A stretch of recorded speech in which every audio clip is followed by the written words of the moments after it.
Prestem bem atenção. Estamos diante da maior notícia da história. Esta é a maior notícia da história. Essa notícia não veio de palácios. Essa notícia não veio do gabinete de Herodes. Essa notícia não veio da corte de Tibério César. Essa notícia, ela vem de um lugar humilde. Nós sabemos que o nascimento de Jesus não foi acidental. Não. Havia profecias, claras profecias a respeito desse acontecimento. E essas profecias que estão nos livros de Isaías, Miqueias, e entre outros, eles deixavam bem claro onde Cristo nasceria. E o relato que acabamos de ler diz que houve um recenseamento ou um alistamento. Obrigado, meu Deus. Houve um alistamento ou um recenseamento, no qual todos eram obrigados a ir à sua cidade natal e alistar-se. E José, que era da região da Galileia, ou da cidade de Davi, Belém, teve que ir para lá. Com certeza ele não planejou aquilo. Como pai, ele gostaria que seu filho nascesse em sua casa, com mais conforto, mas estava profetizado. Ou melhor, estava determinado por Deus que Jesus nasceria em Belém. E tu, Belém, Efrata, és a menor entre as clãs de Israel, mas de ti sairá o guia que apacentará o meu povo. Era a profecia. Talvez ao ir a Belém, com Maria já com a barriga grande, eles não imaginaram que a profecia se cumpriria, ipsis literis, exatamente como estava escrito. Portanto, eles foram a Belém, e o intuito aqui é claro, não era que para Jesus nascer lá. Eles não foram com esse intuito. O intuito no texto era que eles fossem alistar-se. E tendo alistado-se, voltassem às suas cidades, à sua terra, sua casa. Mas aprove a Deus, segundo Paulo, na plenitude dos tempos, enviar seu filho, nascido de mulher, nascido debaixo da lei, e de maneira a cumprir os relatos que seus santos profetas predisseram. Então, quando olhamos para este texto de Lucas, percebemos que a ida de José e de Maria a Belém tinha a ver não apenas com o alistamento. Para José e Maria, apenas para o alistamento, mas para Deus, o cumprimento da sua palavra. E as Escrituras dizem que, ou o texto que ora lemos diz que Jesus nasceria do povo ou da linhagem de Davi. E José era, se você já leu a genealogia de José ou de Jesus, em Mateus deixa bem claro que José era da tribo de Judá, a mesma tribo que pertenceu ao rei Davi. E que Jesus nasceria desta linhagem, né? Não é à toa, se você já leu o capítulo 50 de Gênesis, quando Jacó abençoou Judá, ele fez menção a Cristo. Depois você lê a bênção de Jacó a Judá, seu filho Judá. Vê se ele não faz menção clara a Cristo. Mas não só isso, nós acabamos de ler nesse culto Gênesis 3,15, do qual Jesus fala à mulher: da sua semente nascerá aquele que esmagará a cabeça da serpente, ela o ferirá o calcanhar. Então, eu já contei um pouquinho e vou começar a discorrer a partir do verso 6. Enquanto estavam lá, chegou o tempo de nascer o bebê. Perceba que o alistamento foi demorado. E eles demoraram ao ponto de chegar o dia de nascer Jesus. Logicamente, que tudo isso aqui não está acontecendo por acaso. Não foi uma falta de sorte de Maria. Eita, Maria teve uma falta de sorte. Nós, na hora do recenseamento, do alistamento, teve dores. Não. É a palavra de Deus se cumprindo de maneira exata.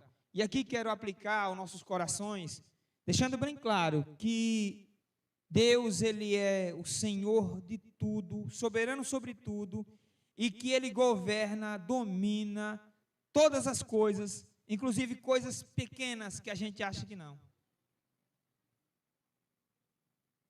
Quero dizer para vocês que não existe um verme, não existe uma célula, não existe nada nesse mundo, nesse imenso mundo, que esteja governado por Deus. Portanto, Deus governa tudo e todos de uma tal maneira, que as suas criaturas parecem livres. Ou seja, todos nós achamos que somos livres. E diga-se de passagem, mesmo Ele governando todas as coisas, nunca Ele forçou nenhuma de suas criaturas ou de sua criação lhe obedecer. Todas vieram de maneira voluntária. Porque só Ele sabe fazer isso de maneira tão graciosa que nós o obedecemos, não porque somos forçados a isso, mas porque somos de uma maneira tão especial tocados que nós obedecemos a Ele com muita alegria e com muito amor. E para nós, sendo bem sincero, é um privilégio. Verso 7. Ela deu à luz a seu primogênito, envolveu-o em panos e o colocou em uma manjedoura, porque não havia lugar para eles na hospedaria. Perceba que o Deus do universo, o dono de todas as coisas, agora Ele vai nascer em condição humilde. No nosso catecismo fala de estado de humilhação. Se você já leu o catecismo da nossa igreja, o catecismo de Charles Haddon Spurgeon, você percebe que lá há o estado de humilhação e o estado de exaltação. No estado de humilhação, por que Cristo é humilhado? Primeiro, Ele nasce em condição humilde. Segundo, Ele nasce sob a lei ou debaixo da lei. Terceiro, Ele nasce debaixo de maldição, maldito todo aquele que for pendurado no madeiro. Então, Cristo, Ele é plenamente humilhado. Eu sei, irmãos, e talvez você pense isso, talvez você tenha pensado, por que não nasceu no palácio do rei? Sendo que ele é rei. Por que não nasceu em condição muito superior? E aqui eu quero fazer uso de uma frase de João Calvino, que ele diz assim: Cristo não nasceu em palácio. Cristo não nasceu em palácio para mostrar grandeza terrena, mas em uma estrebaria para mostrar a sua humildade. Diga-se de passagem, não há ninguém tão humilde como Cristo. Ele chegou a dizer em Mateus 11 que Ele é manso e humilde de coração. Não fez questão. O texto que lemos de Efésios 2 diz que Ele, sendo Deus, não teve por usurpação o ser igual a Deus. Antes, humilhou-se a si mesmo, sendo obediente até a morte, e morte de cruz.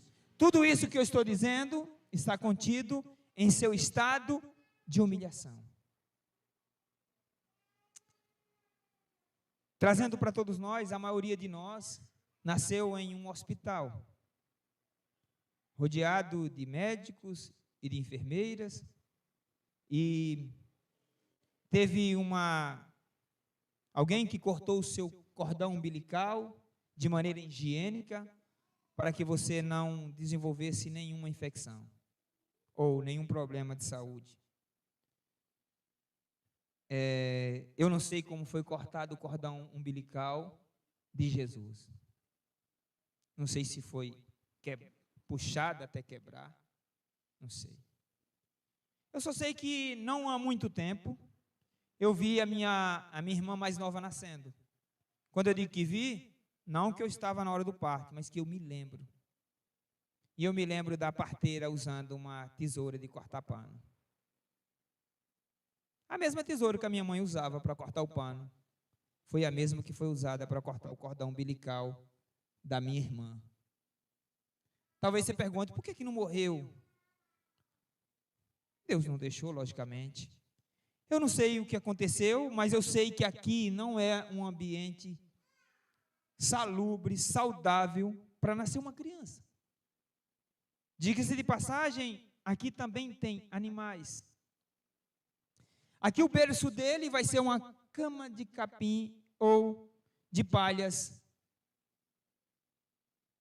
Então, nem você, nem eu, gostaria de colocar nosso filho em condição tão humilde. Você que está com uma mulher grávida, ou que tem desejo de ter um filho, com certeza você pensa muito nisso. Quero dar uma coisa boa para meu filho, quero dar um berço decente, não é isso? Quero dar uma caminha decente para meu filho, não é isso que você pensa? Mas lembre-se que este aqui é o rei do universo. Aqui é o próprio Deus. Eu não estou falando de César Augusto. Também não estou falando de Napoleão Bonaparte, de Hitler. Não estou falando de grandes imperadores e de grandes ditadores. Não estou falando de Stalin, não estou falando de ninguém que tenha, em sua época, conquistado o mundo. Eu estou falando do Senhor dos Senhores, do Rei do Universo. Eu estou falando de quem criou todas as coisas, as que são e as que não são, as visíveis e as invisíveis. Todas as coisas foram feitas por Ele e para Ele. E sem Ele, nada do que foi feito se fez. E eu acho um desperdício muito grande, você, meu caro amigo, irmão, leitor, você lê esse texto e como se fosse apenas uma historinha, que você repete, que você conta para seus filhos, e não trazer à memória o que está acontecendo aqui. Porque eu não estou falando de nenhum príncipe da terra, eu não estou falando de nenhum grande da terra, eu estou falando de quem fez todas as coisas. Eu estou falando do unigênito do Pai, cheio de graça e de verdade. Eu estou falando do Rei da Glória, do Senhor dos Senhores, daquele que é, que era e há de vir, do Todo-Poderoso. E ele desce às profundezas da humilhação, ao ponto de nascer num local insalubre, num local onde tinha fezes de animais.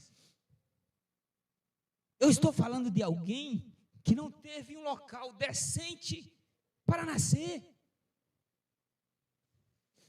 E por que nós cristãos, às vezes, vivemos e achamos que somos melhores do que as pessoas, sendo que nós temos exemplo claro de humildade, de que nós somos absolutamente nada. Não somos absolutamente nada. Aqui é o Rei.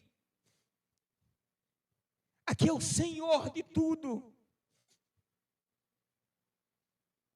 E muitas vezes, a gente lê textos como esse e não imagina a grandiosidade disso aqui. O que Maria tinha era panos. Na Bahia a gente chama de cuero. Panos, pequenos panos, brancos, que uma mulher antiga, talvez aqui vocês não chamavam de cuero. As mulheres antigas, as mulheres da idade da minha mãe, usavam alguns panos para embrulhar o menino. Aqui não há fralda descartável, não há nada disso. Aqui é uma situação difícil. Com certeza, José, que não é o pai biológico, mas é o pai que criou essa criança, sente-se mal. Eu me sentiria mal. Ver minha esposa gemendo, sofrendo dores porque Maria teve um parto em condições normais.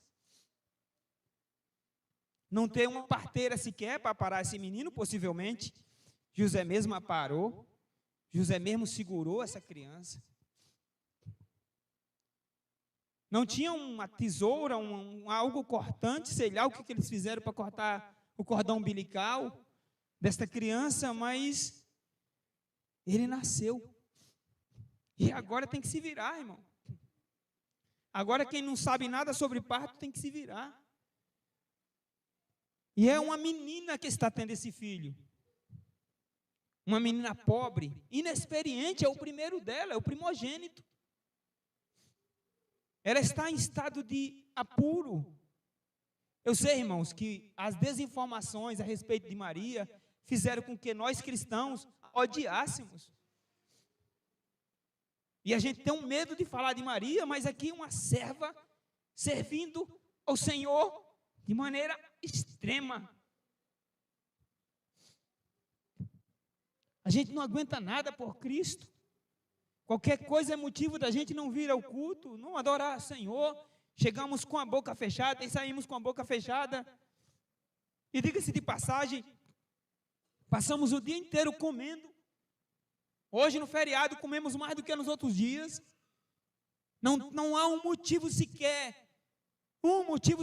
para que a gente chegue num culto e feche a boca e trave os dentes e não adore. E eu digo de verdade, não venha, fique em casa.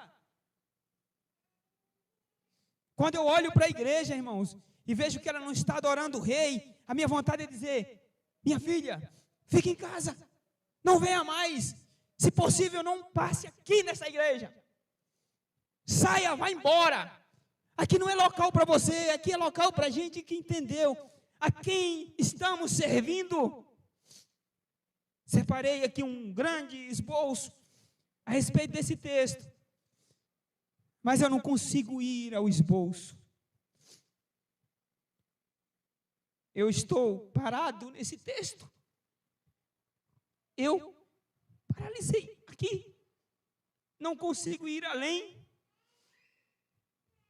E aí você acha que nós somos alguma coisa, que parece que nós somos deuses no sentido literal da palavra.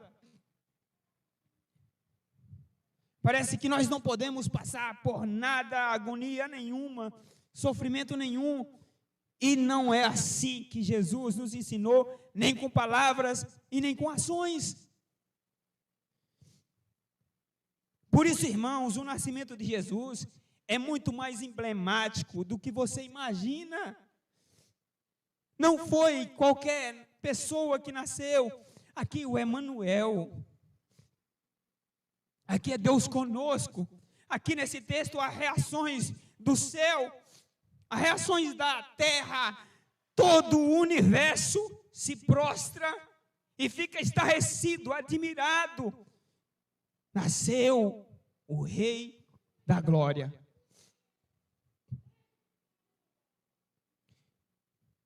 Não faz muito tempo eu preguei sobre a morte de Jesus.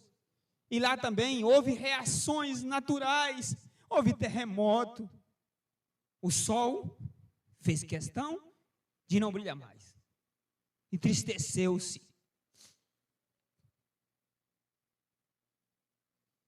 As tompas daqueles que estavam mortos há muito tempo, dos santos, se abriram. Então, entre a morte e a ressurreição de Cristo, há eventos naturais, claros. O véu do templo se rasgou no meio. E aí, a gente começa a ler a Bíblia e estudar, passa a ser teólogo, e começa a ler esses textos como se eles fossem naturais. Eu não quero isso para a minha vida. Que Deus nunca me permita ler a palavra de Deus de maneira natural, como se nada, como se não fosse um Deus falando. Que Deus não me deixe viver assim. Que Deus não me permita viver assim. Que, se for possível, Deus me esvazie de tudo que eu sei, para que eu possa ser um servo humilde, olhando para as Escrituras como elas são, palavra de Deus, inspirada, inerrante, infalível, Evangelho Santo. Então, quando eu comecei a ler esse texto, li em casa, li aqui na igreja, eu fiquei imaginando o nascimento do meu rei, do meu Senhor, e eu fiquei entristecido pela situação, e entristecido comigo, porque muitas vezes eu não consigo ter essa humildade que Cristo tem, que Cristo teve. Talvez você, se fosse filho de Deus, no mesmo sentido que Cristo, pediria um palácio. Eu até vou na terra, mas quero locais bonitos para viver. Eu quero uma das 7 maravilhas do mundo. Eu quero viver em um país decente. Quem de nós não pensa o mesmo? Quero que meus filhos tenham uma boa educação, uma boa escola. Quem de nós não pensa o mesmo? E não estou dizendo que isso é errado. Só estou dizendo que para o nosso rei, para o nosso Cristo, não houve nada de coisas dessa terra, no sentido de coisas boas. Ele nasce e não há lugar para eles. A gente não sabe quantas estalagens ou quantas hospedarias Maria foi. A gente não sabe. Só sabemos que não havia.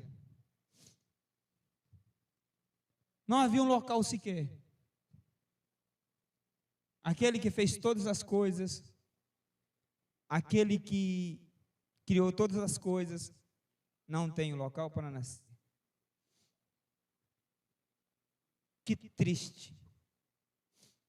Talvez você diga e você esteja pensando, eu cederia minha casa para ele.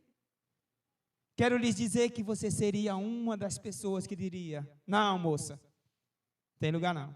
Mas eu estou sentindo dores, agonia do parto. Não tem lugar para você.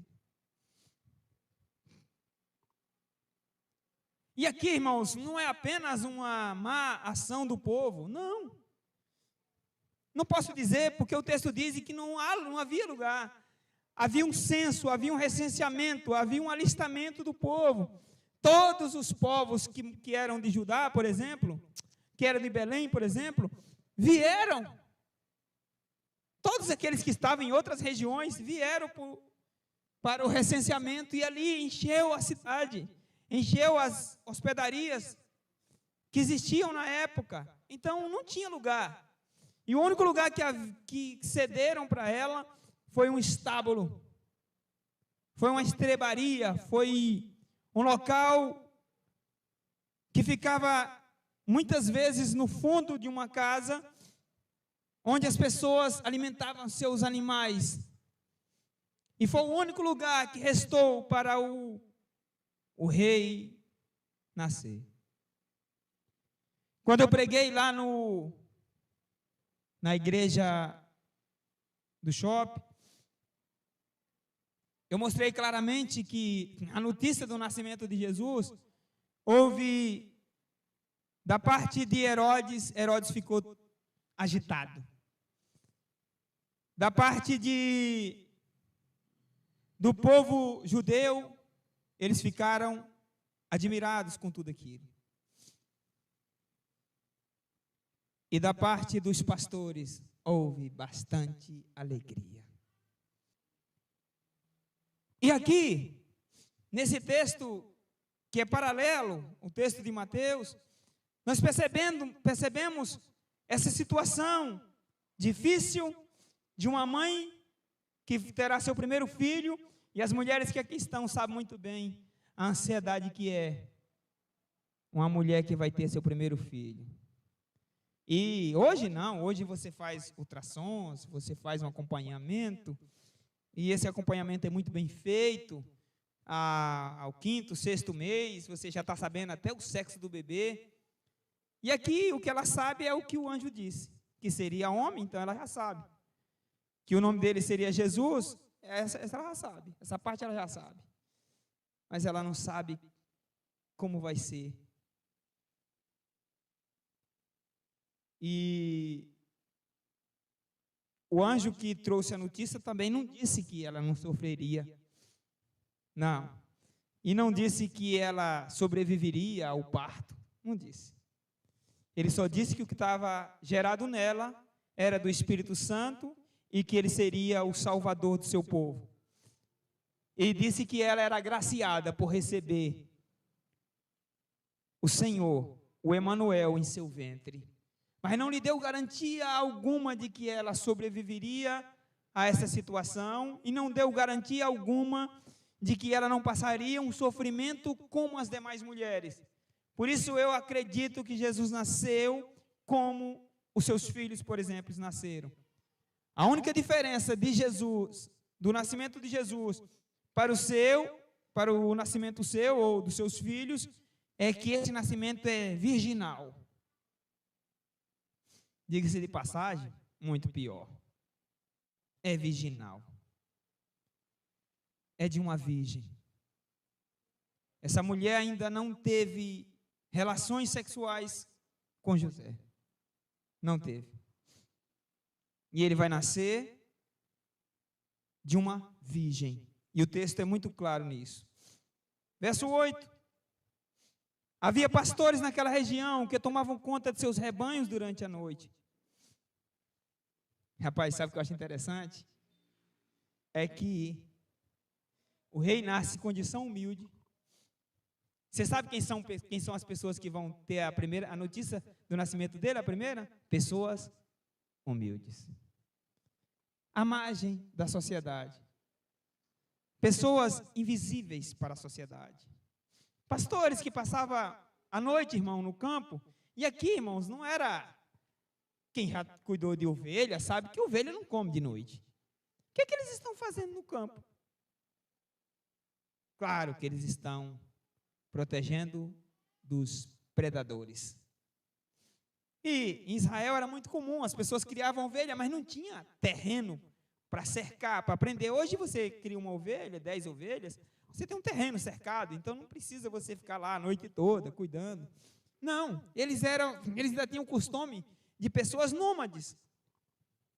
Por isso eles andavam com o seu rebanho, apacentavam em um local, mudavam para outro local, e eles passavam muitas vezes o dia inteiro e a noite, cuidando de seus rebanhos. Não é à toa quando Jessé chegou na casa quando Samuel chegou na casa de Jessé para ungir o rei Davi, os outros filhos estavam em casa, mas Davi não. Davi estava no campo e o testemunho dele diz muito claro de que ele matou animais ferozes, cuidando do seu rebanho. E aqui estão uns pastores que estão ali, observando o seu rebanho, cuidando de suas ovelhinhas. E Deus faz questão de mostrar ou de anunciar a eles. Eles são as pessoas simples que vão ouvir a melhor e a maior notícia de todos os tempos. São os primeiros ouvidos que ouvirão. Lembre-se que não foi os discípulos que ouviram a notícia primeiro. Não. Não foi pessoas importantes da cidade. Não. Foram os pastores. E aconteceu que um anjo do Senhor lhe apareceu. a glória do Senhor resplandeceu ao redor deles e ficaram aterrorizados, com muito medo.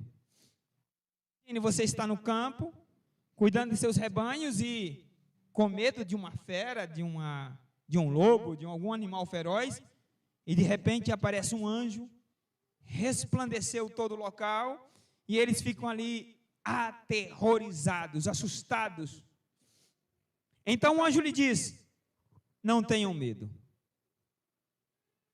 pois trago boas novas de grande alegria para vocês, que são para todo o povo. Essas palavras suaves, essas lindas palavras, é a melhor notícia que alguém pode receber. É a melhor notícia. Não tenham medo, eu trago boas novas. Não é à toa, a palavra evangelho significa boas novas. Eu trago boas novas de grande alegria para vocês. Por isso que o Isaías disse assim: ele será Pai da eternidade, ele será maravilhoso conselheiro.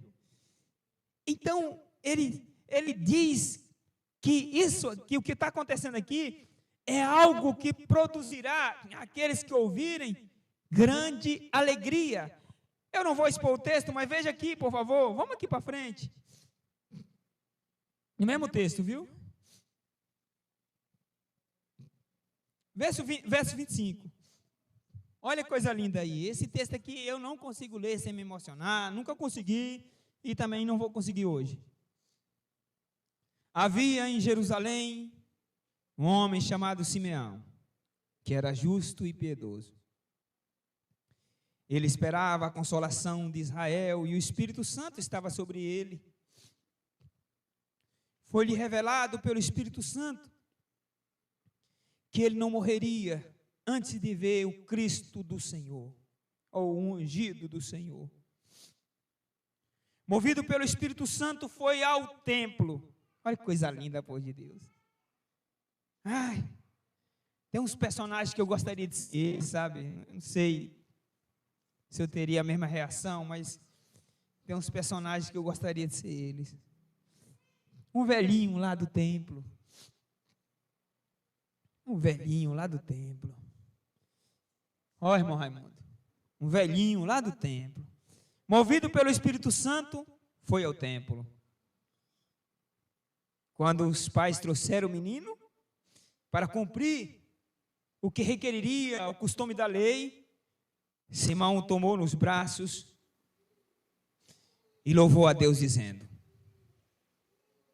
ó soberano, como me prometestes, ou como prometestes, agora pode despedir em paz o teu servo, pois os meus olhos já viram a tua salvação que preparaste à vista de todos os povos, luz para a revelação aos gentios e para a glória de Israel, teu povo. Então, o Simeão, o velhinho, que aguardava essa promessa que Deus havia lhe feito, vai para o templo.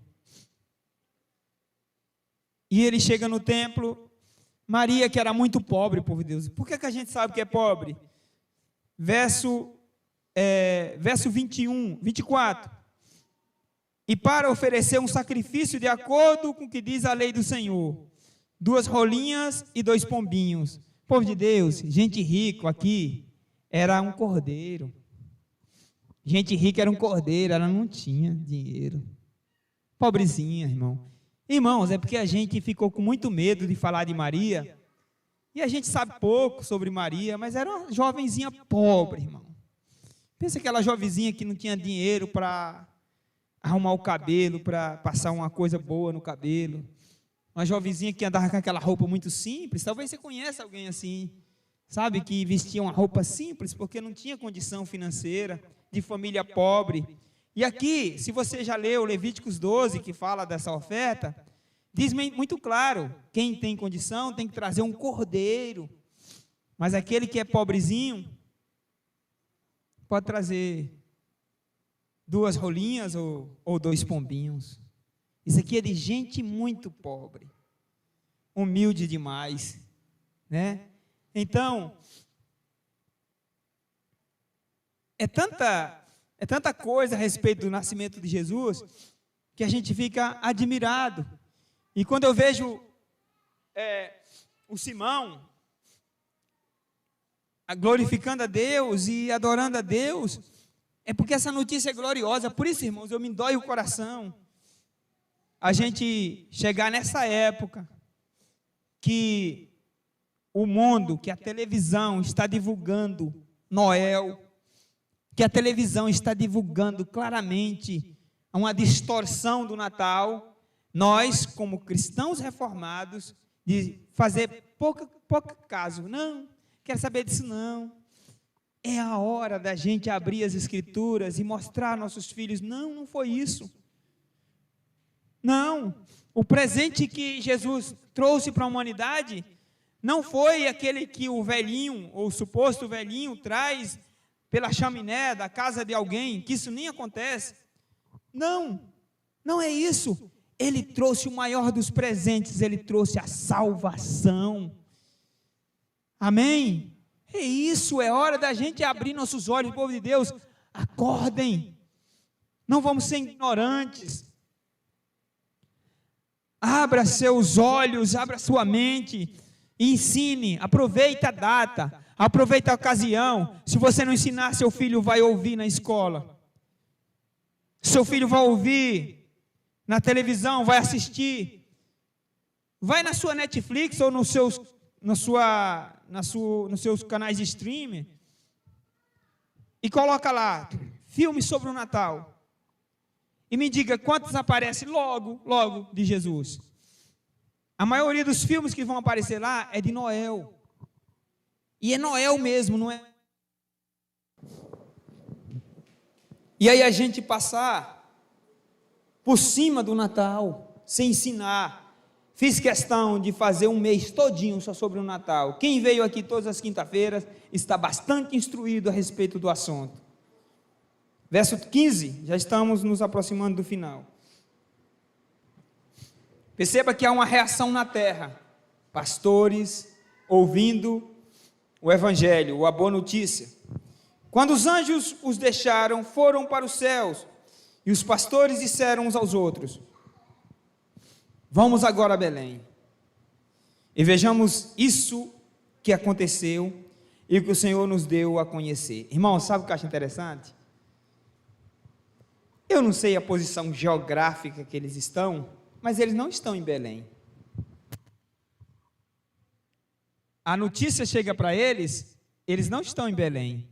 Porque o texto deixa bem claro que ele diz o quê? Vamos agora a Belém. Então eles não estão em Belém. Eu não sei se eles levaram os animais tudo, enxotando, né? Como a gente fala na Bahia, não sei se eles levaram, ou se eles esqueceram dos animais, não, que o lobo coma tudo. Eu quero é saber, vamos contar, vamos descer, vamos ver. A alegria que é tão grande, e aqui eu não quero ser afobado a ponto de dizer que eles abandonaram os animais. O texto não diz que eles abandonaram os animais. Mas eu quero entender que a alegria aqui é tão grande da notícia, que eles querem saber logo. Eles querem ver o rei. Irmãos, isso aqui é muito claro quando você fala do evangelho para uma pessoa que é um eleito de Deus e que aquilo é aplicado no coração. Logo ele vai dizer assim: quero mais. Quando é o nosso próximo encontro? Quando é que você vem aqui de novo? Como eu faço para conhecer mais? Não fique forçando as pessoas a querer Jesus, porque não é assim que acontece. Quando alguém realmente entende essa boa notícia, logo ele tem vontade de conhecer mais. Agora veja o verso 16. Eles foram como? Na minha tradução diz que eles foram correndo. Na sua diz o quê? Quem aqui já cuidou de ovelhas? Ninguém nunca cuidou de ovelha, que nunca criou uma ovelha na roça? A ovelha anda rapidinho assim, anda. Aí você vai igual um cavalo, né? Vai assim. Dá um trabalho terrível, irmão. Eu sei que eu sofria na roça lá com meu pai. E dá trabalho, e uma entra para um lado, outra entra para o outro. e não querem seguir o caminho, e a gente bate em um, aí bate em outra, para ver se segue o caminho, mas a Bíblia diz que eles correram para lá, ou foram de maneira apressada, e encontraram Maria, José e o bebê, que estava deitado numa manjedoura. Agora veja aqui, povo de Deus. Eles ouviram a boa notícia, amém? Quiseram conhecer mais, agora eles vão ver, eles já tinham ouvido, agora eles vão ver o Redentor, o Senhor, o Cristo. Depois de o verem, eles fizeram o que, o povo de Deus? Depois que eles viram, eles fizeram o quê? Eu sou muito estranho com quem diz que conheceu Jesus e nunca anunciou para ninguém. Eu tenho muita dificuldade de acreditar que você o conheceu. Tenho. O meu texto diz assim: depois de o verem, contaram a todos o que lhes fora dito a respeito daquele menino. Logicamente que esse todos aqui não quer dizer que eles contaram, como dizem os arminianos, a todas as pessoas do mundo, né? Não foi. Mas quem passou no caminho daqueles pastores, vem cá, vou lhe contar um negócio. Nasceu um bebê e nós tivemos uma revelação, apareceu um anjo dizendo que ele é o Cristo de Deus. Nasceu um bebê lá em Belém. Eles anunciaram a todos. Lógico que nós não somos arminianos para pegar esses todos aqui e já dizer que eles contaram para o mundo inteiro, não. Nós entendemos que todos esses aqui, todos que eles encontraram, todos que... A gente não sabe quem são esses pastores, não está o nome deles aqui na Bíblia. A gente não sabe se é 3 pastores, se é 10, a gente não sabe. Mas uma coisa nós sabemos, que eles não se calaram quando bateram em Pedro no capítulo 4 de Atos. Não falem mais o nome de Jesus. Ele disse assim: não podemos deixar de falar daquilo que vimos e ouvimos. Não podemos. Como é que nós dizemos que conhecemos o Rei? E aqui faço uma crítica a muitos reformados. Não conhece, meu irmão. Você pode ser reformado, batista reformado, presbiteriano reformado, episcopal reformado, você pode ser congregacional reformado, mas se você não anuncia as boas novas, eu tenho dificuldade de acreditar que você conheceu a Jesus. Eu tenho sérias dificuldades. Porque nós não podemos estar dentro da gente, é maior do que nós. Nós não conseguimos ficar sem falar dele.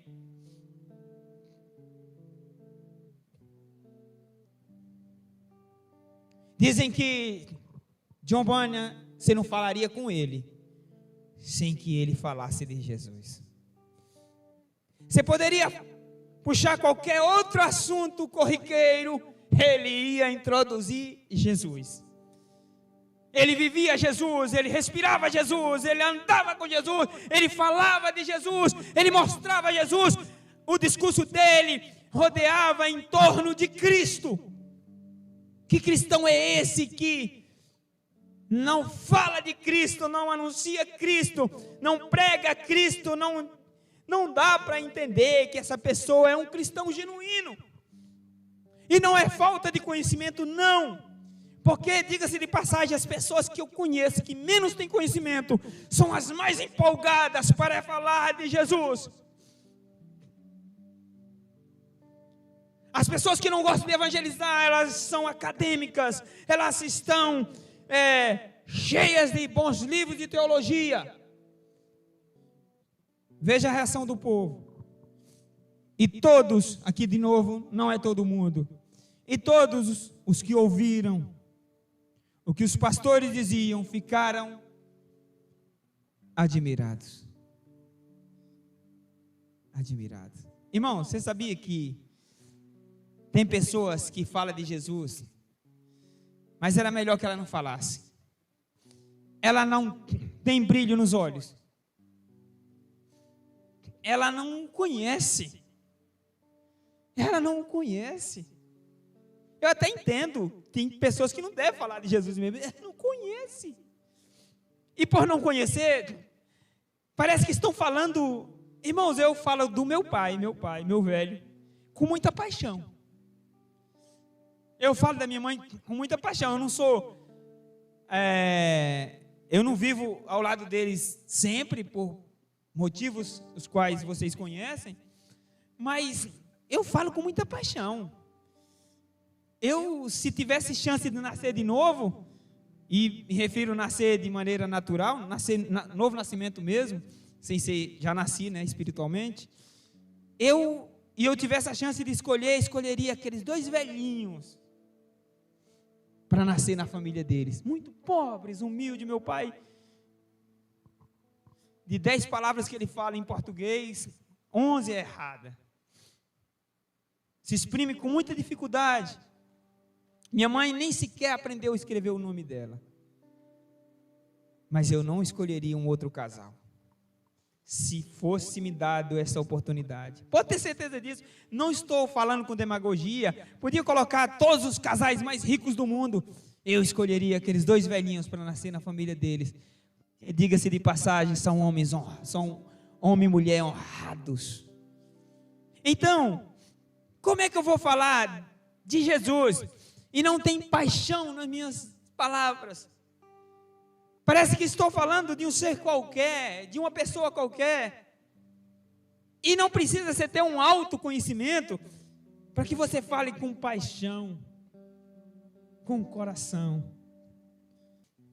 Quando Pedro chegou à Porta Formosa e o aleijado pediu uma esmola, eles falaram assim: nós não temos prata, não temos ouro, mas em nome de Jesus. Mas nós temos Jesus, né? Mas na autoridade de Jesus, levante. Eles não tinham nada, pobres, né? E alguns deles iletrados. Mas eles tinham Jesus. Quem sabe você não tem a oportunidade de dizer assim, alguém chega e lhe conta uma situação tão difícil, você dizer assim: eu não tenho nada para lhe dar. Eu estou na mesma condição que você, eu não tenho uma cesta básica, eu não tenho uma ajuda financeira para lhe dar nesse momento. Mas eu quero lhe falar de alguém. Eu quero lhe falar de Cristo. Eu quero mostrar Cristo para você. Ontem, eu liguei para um velhinho, o qual eu amo muito. E infelizmente, a religião o matou. E ele não vai à igreja nenhuma mais. E ele foi uma pessoa que me ajudou de maneira inexplicável quando eu estava começando meu ministério. O nome dele é Manuel, se você quiser orar por ele. Eu liguei para ele e eu perguntei: não congrega mais? Não congrega. A antiga igreja a qual a gente pertencia comprou mais de 30 mil reais de material de construção na mão dele e não pagou, ao ponto dele falir. Ele tinha um material de construção pequeno em São Paulo, pequeno. 30 mil foi só de ferro. E aí ele desanimou. Eu falei assim para ele: eu quero pregar o evangelho, meu irmão, para você. Eu vou te ligar. Aí nós estamos combinados, eu vou ligar para ele e expor a palavra de Deus, orar. Ah, mas ele não vai congregar com a gente. Não vai não. Aqui não. Ele mora em São Paulo, em Buda das Artes, não vai congregar com a gente. E eu estou lá preocupado com isso. Que Cristo seja anunciado, isso que importa. Que o evangelho seja anunciado, isso que importa. Que Cristo seja transmitido, isso que importa. Que Ele seja o farol daquelas almas pobres como a minha, como a sua. O povo que andava em trevas viu uma grande luz. Verso 20 e último. Os pastores, presta atenção. Primeiro, eles ouviram a mensagem. Segundo, eles foram verificar a autenticidade da mensagem e encontraram o menino envolto em panos. E esse texto último. E os pastores voltaram o quê? Glorificando e louvando a Deus por tudo o que tinham visto e ouvido, como lhes fora dito. Aplicação para nosso coração. Aqueles que ouvem a boa notícia e o Espírito Santo aplica essa boa notícia em você, você espalha essa notícia a outras pessoas. E não só isso, você glorifica a Deus por esta notícia. Você se alegra. Por isso eu aproveito e eu me delicio nesse período do Natal. Não estou nem aí o que os canais de televisão fazem com o Natal. Não estou nem aí para eles. Mas eu me delicio e passo a examinar mais ainda sobre o nascimento do meu Rei, do meu Senhor, do meu Mestre, do Cristo de Deus. E não quero que essa notícia fique apenas para mim. Fiz questão, eu acho que a maioria das quinta-feiras fui privilegiado aqui nessa congregação. Fiz questão de mostrar, de desvendar, de anunciar. E quero encerrar esta série com a oração. Convido a todos a fechar os olhos.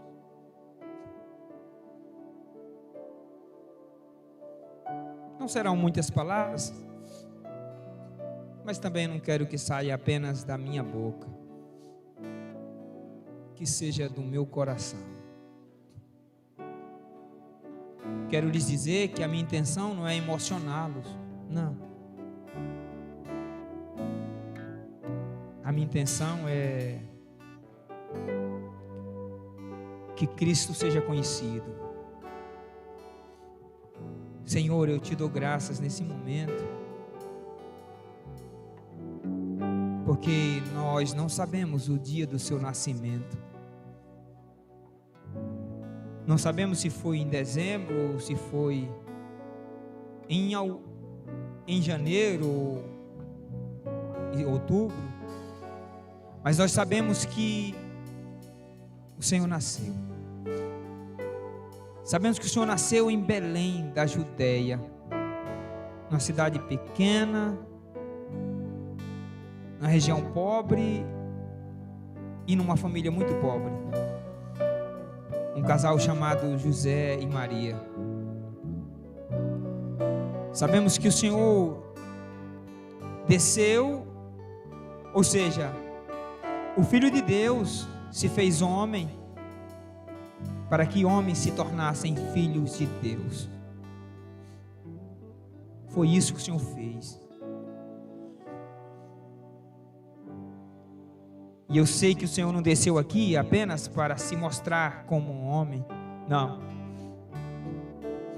Em seu estado de humilhação, o Senhor fez questão de provar da maldição, da morte na cruz, e de viver em condição humilde.